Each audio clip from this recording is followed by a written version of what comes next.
We started off the season 5-4. Started off the season actually 4-0. Ran in my opinion, to probably one of the toughest toughest schedules in the Sun Belt Conference. I like a group that we have. We returned 9 letter winners, so it's a core group that's returning from last season. At the same time, an experienced group, an older group. We put this schedule together to be extremely challenged, identify some of our weaknesses in the non-conference, be able to clean those areas up so we can play our best basketball going into league play. Coach, what's your assessment of the Sun Belt Conference men's basketball this year, and what are you most looking forward to about starting conference play later this month? I don't think the Sun Belt gets enough credit. You have Hall of Fame coaches. You have high-level talent across the board. It's an extremely talented league. You look across the board early on, some great wins in our league. One that sticks out to me is South Carolina going to Coastal and Coach Ellis coming away with a win. It's a quality win for our league. But across the board, you have talented teams. I'm excited about Sun Belt play. In my eyes, it's 12 dogs chasing one bone, and you got to show up every single night. So excited about it, and just trying to get better on a day-to-day basis going through this non-conference play. If you have a question for Coach Burg, please put it in the chat and we will read that question to Coach. Coach, your thoughts on Pensacola as the home of the Sun Belt tournament and the environment you believe it creates for your student athletes and your fans? It's an exciting time whenever you play in a conference tournament. I think Pensacola is a great city, great atmosphere. We were treated great last year whenever we came down to Pensacola. This year, excited to get down there as well, but it's a great atmosphere, great community, great for our fan base as well. Hey, Coach, you had a 13-win season in your first year last year at Georgia Southern.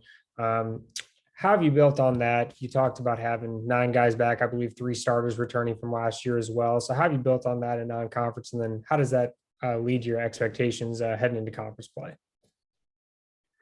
Well, going into year 2, we wanted more consistency. Having 9 returners, you have a group of guys that actually understand schemes offensively and defensively.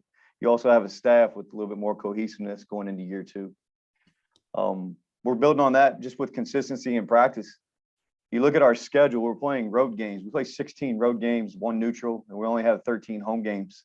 So we tried to challenge our team early on. We wanted to identify some areas that needed to be cleaned up before league play, and I think we've gone through the process of doing that. It's been a very challenging schedule. Looking at the teams that we're playing on the road, it's just not road games, but you're also playing against teams that can compete for championships in their leagues. So I've seen a lot of growth. I've seen our team stay together. We've faced some adversity, but I'm excited to continue to develop our team and then get ready for Sun Belt play. Coach, which players on your team have most impressed you, and have there been any pleasant surprises in terms of players giving you contributions? Andre Savrasov has made a huge jump. He's had the ability to go through this is our first summer that we went through together, as well as preseason, as well as training camp. He's had a lot of growth from year 1 to year 2.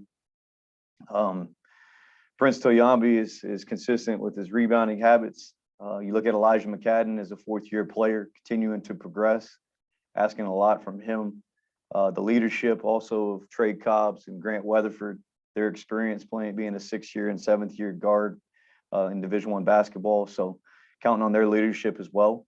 Caden Archie has been banged up, but he's had a huge growth from year 1 to year 2.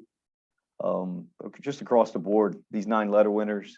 This was our first summer that we went through together. We also had a preseason training camp. So I've seen a lot of growth from year 1 to year 2. Coach, you talked about your schedule and playing on the road, and how have you seen your team grow from the start of the season to now? Whenever you go through times of adversity, early on we had a quality win against Ball State at home. It's the only Division I team that we've played at home this year. The rest of the games have been on the road. You go to South Florida, your team stays together, face a little bit of adversity, where we are able to pull away with a win there.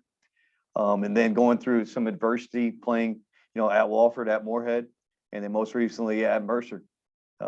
Teams fought all the way the end. And I see that competitive spirit in our team.